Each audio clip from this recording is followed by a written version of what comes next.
Hola muchachos, ¿cómo están? Bueno, pues les grabé la clase. Por causas de fuerza mayor no puedo estar hoy con ustedes, pero les dejo grabada su clase para que puedan tener información. Entonces, hoy vamos a hablar de un tema bien importante para la planeación y evaluación de menús y es un tema además estratégico, que creo que ustedes ya conocen, pero de cualquier manera vamos a reforzar ese conocimiento. Entonces, bueno, el día de hoy nos toca platicar acerca precisamente de esta fijación de precios como un elemento estratégico en el menú. O sea, de alguna manera el hecho de ponerle un precio a nuestros platillos también tiene incidencia sobre lo que vamos a estar estudiando la próxima semana, que es la rentabilidad y la popularidad de los platillos. Entonces, lo primero que debe hacer el administrador financiero o el administrador de un restaurante o el administrador de un menú es decidir dónde quiere posicionar su oferta de mercado. Esa primera parte de a qué mercado me quiero dirigir, ya no nada más representa determinar cuál va a ser mi mercado meta, sino determinar qué características tiene ese mercado y que yo voy a poder satisfacer. A través de eso, de definir perfectamente cuál va a ser mi mercado, yo tengo 3 estrategias para la fijación de precios. Mucha atención con esto porque algunos restaurantes cometen un error en cuanto a que le ponen precios, por ejemplo, igualitos que los de su competencia o un poquito más bajos que los de la competencia, pero sin hacer un análisis real de si estos precios que están poniendo para los platillos realmente están cubriendo sus costos, tanto fijos como variables, y les están dando el margen de utilidad deseado. Entonces, un error desde mi punto de vista es esa teoría que existía hace muchísimos años que decía es que al platillo le vas a poner 0.33 más o lo vas a multiplicar 3 veces por lo que te cuesta producirlo, ¿no? Ejemplo, si a mí me cuesta producir 7 pesos unas papas a la francesa, entonces yo lo debo vender a 21 pesos. Esto evidentemente no va a funcionar, es un error, les digo, es un error que se comete todavía mucho en la industria gastronómica, en la industria restaurantera. Y porque imagínense, si es unas papas a la francesa, pues probablemente sí más o menos te sale un precio dentro del mercado, pero piensen ustedes si elaboro langosta o elaboro patas de cangrejo, que más o menos cuestan 1,000 pesos para una porción. Nada más la pura pata de cangrejo, ¿no? De ahí le tenemos que aumentar el gas, la luz, o sea, todo lo que yo vaya a hacer, cualquier tipo de guarnición, y a poco la voy a poder vender a 3,000 pesos. O sea, como hemos platicado, hay platillos que te generan mayor rentabilidad y hay platillos que te generan menor rentabilidad. O el café, aunque te salga 1 peso hacerlo, ustedes han visto que vendan el café a 3 pesos en los restaurantes. O sea, tendríamos que considerar muchos factores para poder fijar un precio. Eso de solo multiplicarlo por 3 o poner el precio igual que la competencia o ponerlo un poquito más económico es un grave error. Tienen que analizar, como ustedes ya bien lo saben, varios factores. ¿Qué factores? Bueno, primero tengo que analizar factores internos, como por ejemplo, a qué tipo de mercado meta me voy a dirigir y en este sentido del mercado meta, ¿cuál es mi objetivo de fijación de precios? Ahorita lo analizamos, lo vimos en marketing básico, pero lo vamos a volver a analizar. De ahí, ¿cuáles son mis costos fijos y variables propios de mi propio restaurante? A lo mejor no sé, mi local es rentado y entonces yo tengo que sacar, entre otras cosas, para la renta. Acuérdense que la renta de un restaurante nunca debe ser mayor al 20% de nuestras utilidades generales. Es decir, si yo tengo 8,000 pesos que pagar de renta de un restaurante, esos 8,000 pesos solamente pueden representar el 20% de mis ingresos. Entonces, mucho cuidado y mucho ojo con esto, porque a veces por quererme posicionar en una muy buena zona, hay personas que llegan a pagar 80,000 pesos de renta, 100,000 pesos de renta, millones de pesos en renta y están trabajando solamente para pagar la renta. Entonces también hay que tener cuidado con esos márgenes. Y la otra cosa que debo verificar internamente es que, por ejemplo, no es lo mismo rentar que tener un local propio. No es lo mismo si yo tengo materia prima más económica porque viva yo en una zona en donde puedo ir a comprar a los mercados o si vivo en una zona donde es más difícil que llegue esa materia prima y los proveedores me cobren más, o es una zona económica del país más cara, como por ejemplo la Ciudad de México. Y también tengo otra cuestión en los factores internos, que serían mis sueldos y salarios, el porcentaje o los equipos que yo tengo, que sean de gas, que sean de electricidad, tanto el equipo mayor como, bueno, el equipo menor con el que cuento, que normalmente no es que gaste gas y electricidad, pero sí sufre un desgaste y entonces yo tengo que ir amortizando para poder hacer una reposición de ese equipo. Todos esos factores internos los tengo que considerar. ¿Y qué factores externos? Bueno, por un lado la competencia y por otro lado también tengo que considerar la elasticidad de mi demanda. Ahora platicamos de esto. Entonces, bueno, para empezar, el primer factor les dije que es selecciono mi mercado meta y de ahí tengo un objetivo en la fijación de precios. Esto que vamos a ver, les digo, ya lo habíamos visto en Mercadotecnia, los que estuvieron conmigo en la clase de Merca pues lo saben, pero de todas maneras vamos a hacer un repaso. Entonces, yo puedo tener, por ejemplo, un objetivo de supervivencia. ¿Cuándo tienen los restaurantes o las empresas gastronómicas este objetivo? Puede ser en dos partes. Puede ser cuando yo estoy empezando, o sea, cuando estoy iniciando mi negocio y entonces lo que me importa es llegar a mi punto de equilibrio o salir tablas, como le dicen de manera muy coloquial, o cuando yo estoy en un momento de el ciclo de vida del producto de madurez y ya voy hacia el declive y voy a cerrar mi restaurante o mi bar o lo que sea y entonces también estoy tratando de recuperar lo más que pueda. O en este caso ahora estamos viendo la pandemia, podría ser también que en esta época de pandemia se dé que en cierto momento digas, bueno, con que no pierda, pero que pueda yo seguir con mi negocio, o sea, que llegue al punto de equilibrio. Este objetivo de supervivencia es que el precio pueda cubrir los costos para que la empresa pueda seguir operando. O sea, no gano, pero tampoco estoy perdiendo. Acuérdense que como gerentes de un restaurante, como dueños de un restaurante, bar, cafetería o cualquier empresa gastronómica, ustedes siempre se tienen que asignar un sueldo y que obviamente el sueldo también se tiene que cubrir el de ustedes. El otro es la maximización en las utilidades actuales. ¿Cuándo lo utilizo? Fíjense, es cobrar lo más caro que yo pueda. O sea, aquí viene en la descripción. Dice, es a corto plazo, tratando de obtener la mayor cantidad de utilidades que soporte el mercado.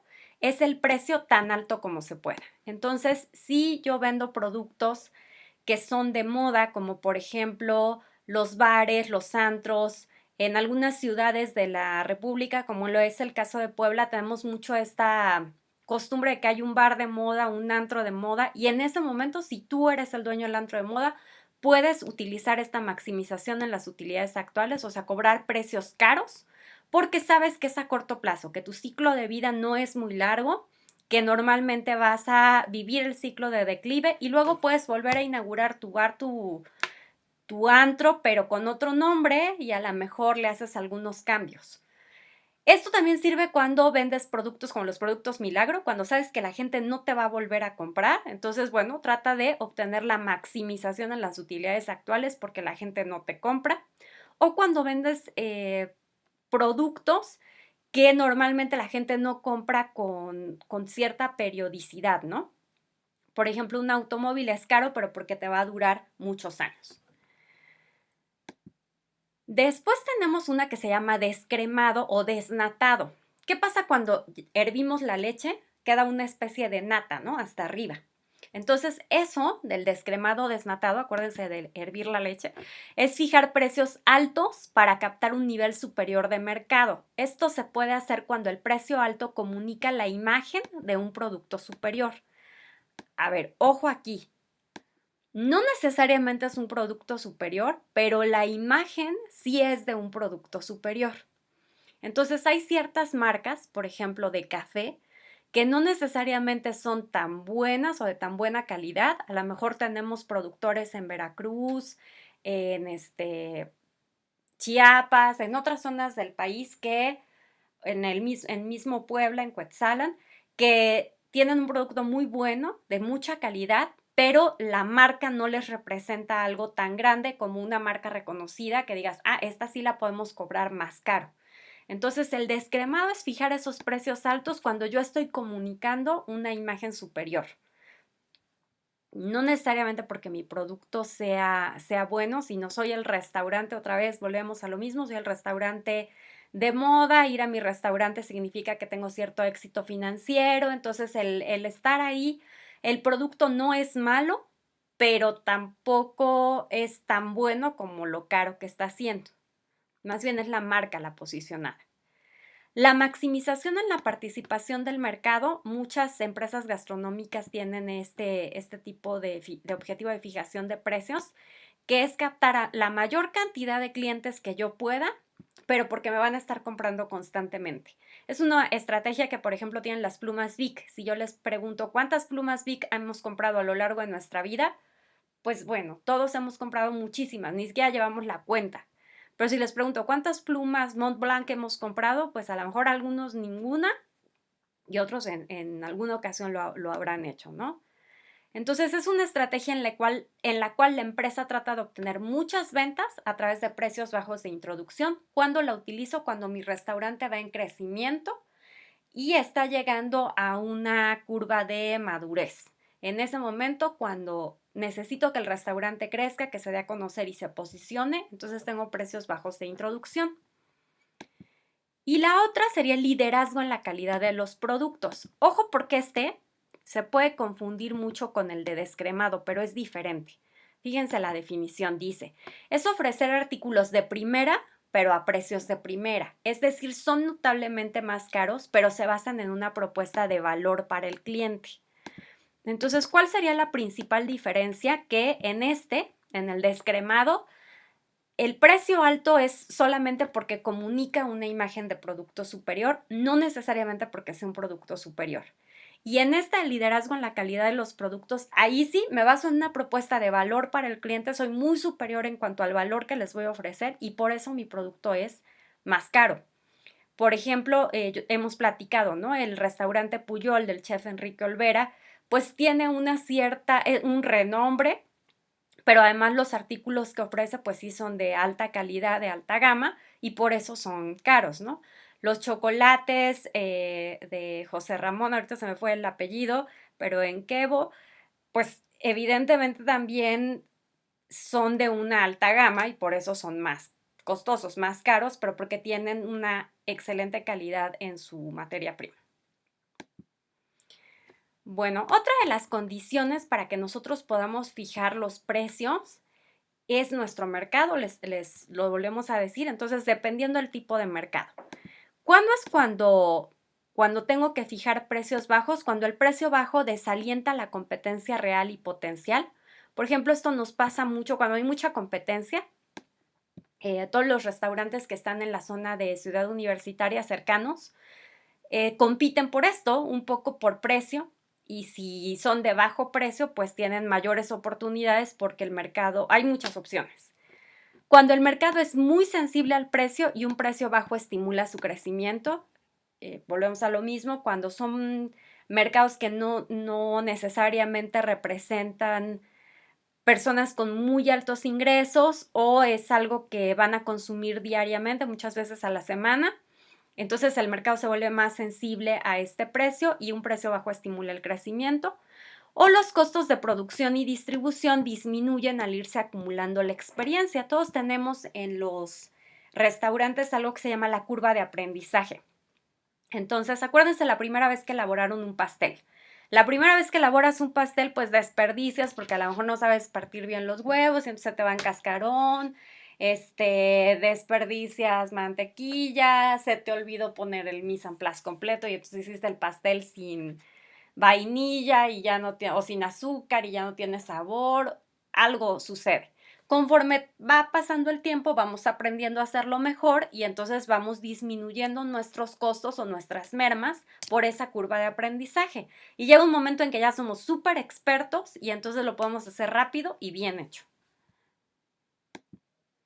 Bueno, acuérdense que los restaurantes competimos por el ingreso discrecional. ¿Qué es eso del ingreso discrecional? Todas las personas tienen un ingreso. como resultado de su trabajo.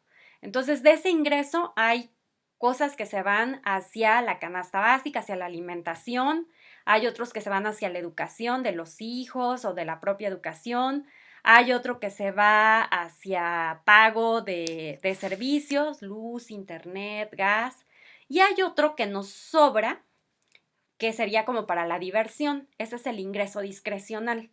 De ese presupuesto que a mí me sobra mensual o quincenalmente o semanalmente, yo puedo decidir si me voy al cine, si rento una película, o si pago alguna plataforma, si me voy al antro con mis amigos, o si me voy a un restaurante, o si lo ahorro para vacaciones. Ese ingreso se llama ingreso discrecional.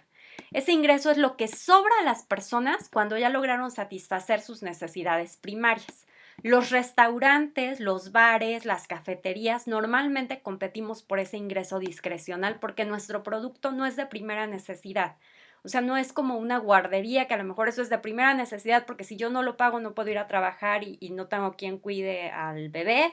O como una escuela que también sería parte de un ingreso primordial porque consideramos que la educación es muy importante. O como comprar comida en el mercado o en el supermercado. Entonces, al competir por ese ingreso que es el que les sobra, acuérdense que la gente se vuelve más sensible. O sea, ¿qué es lo que pasa cuando hay una crisis económica? Pues lo primero que dejamos de hacer es esa diversión o ese ingreso que nos sobraba, lo utilizamos para otras cosas.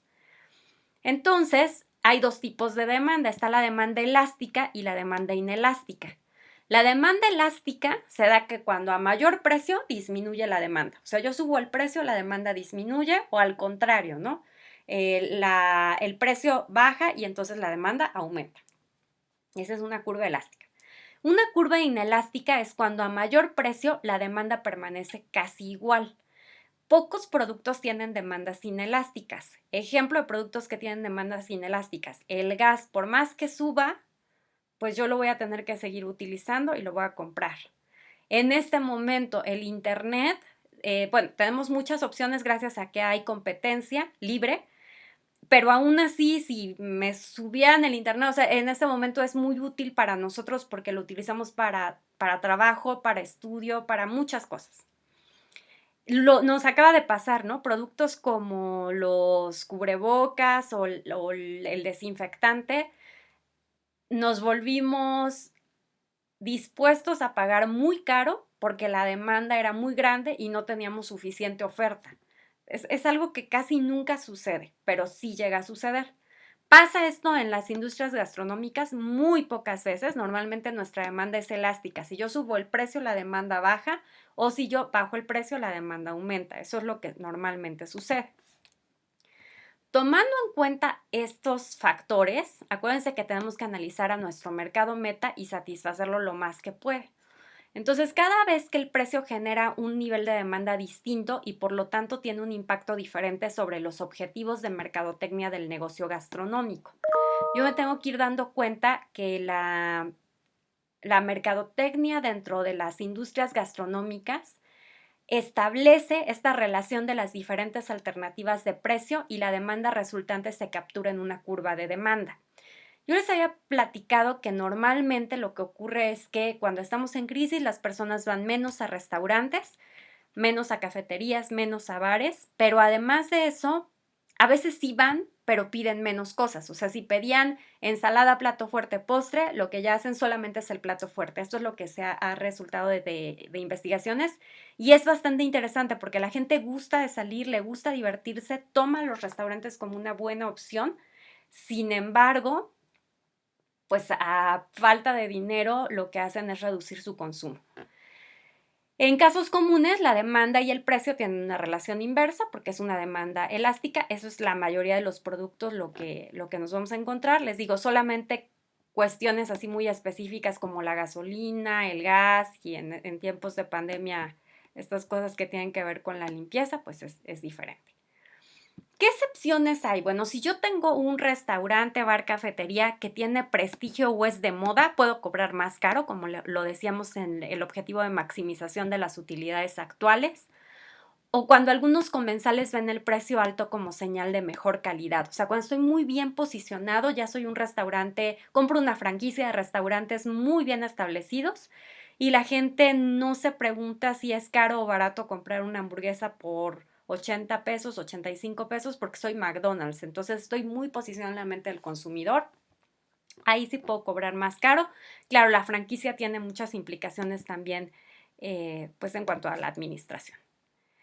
Hay una regla que se llama la regla de las 3 Cs. Entonces, para poner el precio, yo debo tomar en cuenta la estructura de los clientes, la demanda de los clientes, las características que tenga, la función de los costos. Acuérdense que existen, no me quiero adentrar tanto en esta clase de contabilidad de costos fijos, costos variables, pero acuérdense cuál es la diferencia entre un costo y un gasto, ¿no?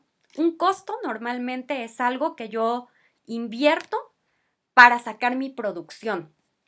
Ejemplo, si yo soy un restaurante, pues si tengo una demanda de 2 o 3 pasteles, voy a utilizar menos gas que si yo tengo una demanda de 100 pasteles. ¿Estamos de acuerdo? Entonces ahí, pero es ese costo, el gas, al final de cuentas es variable dependiendo de la cantidad que yo venda, pero además de eso, al final de cuentas va a ser algo que me va a generar la producción que yo necesito. A veces como restaurante tengo que pagar papelería, o sea, una impresora, algo así, pero que no es tanto para imprimir facturas, sino para uso del restaurante como tal. Entonces, si yo lo estoy utilizando para eso, para uso del restaurante, entonces ese sería un costo más bien fijo porque no me está generando un ingreso.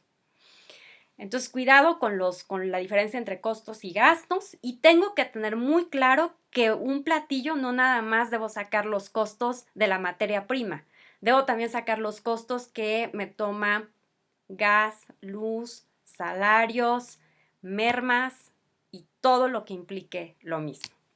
Y por otro lado, los precios de los competidores. O sea, los precios de los competidores no es que yo no los deba analizar. Sí los debo analizar, pero los debo analizar a través de una metodología. Esta metodología se llama técnica de los cuartiles y es muy interesante. Entonces, ¿qué me dice la técnica de los cuartiles? Bueno, que yo no me debo salir de precios del mercado. Entonces, cuando yo ya hice para mi fijación de precios todo lo que les dije, lo primero que tendría que hacer es ver cuáles son mis costos fijos y variables y dividirlos entre el número de platillos que yo vendo para asignarle un porcentaje, ese margencito que yo necesito para poderlos cubrir. Y además tengo que estar muy clara en mis recetas estandarizadas para saber exactamente cuál es la cantidad de productos, o sea, cuánto me cuesta producir un platillo, incluyendo salarios, lo que les dije. Por otro lado, tengo que saber cómo es mi mercado, si es una demanda elástica o inelástica y cuáles son mis objetivos. Mi objetivo es supervivencia, me voy a ir al precio más bajo. Mi objetivo es maximización en la participación de utilidades, me voy al precio más alto. Mi objetivo es descremado, puedo cobrar alto. Mi objetivo es liderazgo en la calidad de productos, me puedo ir alto, pero además sé y estoy consciente de que mi margen de utilidad va a ser menor porque tengo mucha calidad en la materia prima o en el servicio y la capacitación cuesta y los buenos empleados cuestan. O me voy a ir a la maximización en la participación actual y entonces eso me va a permitir tener menos costos. Entonces, bueno, esta técnica de los cuartiles es, después de haber hecho todo ese análisis, yo tengo que hacer un análisis de mis competidores. Aquí les hice un análisis de tortas que venden cerca de CU, entonces verifiqué el precio de tortas en 6 lugares antes de la pandemia y de acuerdo a los precios que se ofrecen entre unos y otros, más o menos está en promedio 27 pesos dentro de lo que cobraban, ¿no? Algunos cobran 15 pesos, algunos cobran 35, pero el promedio son 27. ¿Qué tengo yo que hacer? Ir con mis competidores y ver cuál es su precio promedio de cada uno de los platillos o el precio promedio de cheque promedio. Cheque promedio es lo que gastan normalmente las personas que asisten a un restaurante por persona. Y de ahí, de acuerdo a la técnica de los cuartiles, para que yo no me salga de mercado, puedo cobrar de 10 a 20% más o de 10 a 20% menos. ¿Qué quiere decir esto? A lo mejor después de que yo ya hice todo mi análisis, Resulta que como a mí me regalan el jamón y también me regalan el queso y además estoy en un local que me prestan mis papás, o sea, no pago nada de renta y no tengo por el momento personal, sino mis hermanos me están ayudando. Y además tengo mucha suerte y mis clientes pagan caro, o sea, estoy muy bien posicionado y puedo cobrar un descremado.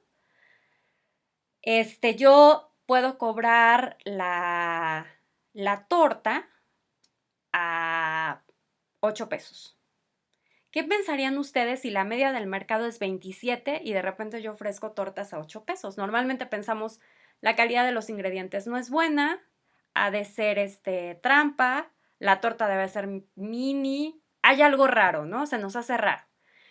Si por el contrario yo quiero cobrar 70 pesos por la torta en esta zona, pues también digas, oye, están locos, ¿no? Es muy caro. Entonces tenemos que verificar para no salirnos de esa media y podemos cobrar de 10 a 20% menos o de 10 a 20% más. ¿Esto qué quiere decir? Lo mínimo que yo debo cobrar por la torta, así a mí me cueste 8 pesos porque todos los ingredientes me los regalan, porque mis hermanos trabajan para mí, los puedo explotar, porque mis papás me prestan el local, yo no debo cobrar a menos de 21 pesos, 20 pesos una torta. Máximo, o sea, de bajarle el nivel, unos 24 pesos. Y lo más caro sería 32 pesos, si estoy en esta zona hablando. Espero haberme dado a entender, eso sí me interesa mucho con la técnica de los cuartiles, porque les vuelvo a repetir, no solamente es los factores internos, que es lo que ya hemos hablado, sino también los factores externos, son los factores de competencia. Bueno, los precios de los competidores y de los sustitutos, acuérdense que no nada más competimos contra restaurantes, nosotros competimos contra cualquier empresa que les dé o que satisfaga los deseos y necesidades de mis clientes. Entonces, la principal necesidad por la que asistas a un restaurante, entre otras, pues es por una necesidad fisiológica, que es hambre, o puede ser una necesidad social, de reconocimiento, de autorrealización, de lo que ustedes gusten y manden. Debo identificar bien mi necesidad y los deseos van cambiando de acuerdo a la cultura, de acuerdo a la personalidad, de acuerdo al nivel de ingreso. Entonces tengo que considerar los precios de los competidores y de esos sustitutos, porque no nada más compito vuelvo a repetir, con el restaurante. Esas tortas de las que les hablaba compiten contra una sopa Maruchan, contra algo que te puedas comprar en el Oxxo, contra el arroz que pueden vender en las tortillerías y que al final satisfacen mi necesidad de comer en ese momento. Los costos establecen mi límite inferior, o sea, lo mínimo que yo debo cobrar para poder estar en el punto de equilibrio, y la evaluación que hacen los clientes de las características exclusivas de mi producto, de lo que me hace especial, establecen el precio máximo. Volvemos otra vez, la elasticidad de la demanda, lo de la técnica de cuartiles para no salirme de mercado, eso me establece el precio máximo. Debo considerar ambos factores. ¿Cuál es el error? Lo que les decía al inicio, los empresarios que multiplican el costo por 3. ¿Y qué podría provocar? Pues que yo no esté dando los precios adecuadamente. Y este factor, aunque ustedes no lo crean, yo lo he visto muchas veces en consultoría y es uno de los problemas principales por los que un restaurante puede fracasar. Puede ser que el servicio sea muy bueno, pero que no saquen bien sus costos y pues ya con esto no establezcan bien los precios y eso represente un fracaso. Cobran o demasiado barato y trabajan para el aire, o cobran demasiado caro y por eso no tienen clientes. Bueno, muchachos, pues hemos llegado hasta el final de nuestra clase de hoy. Les agradezco mucho la paciencia, la participación, el que hayan visto este video y espero que haya quedado todo muy bien comprendido. Si les quedaron dudas, por favor apúntenlas para que no se les olviden y lo podamos resolver la próxima semana en nuestras clases. Muchas gracias, hasta luego, que estén muy bien.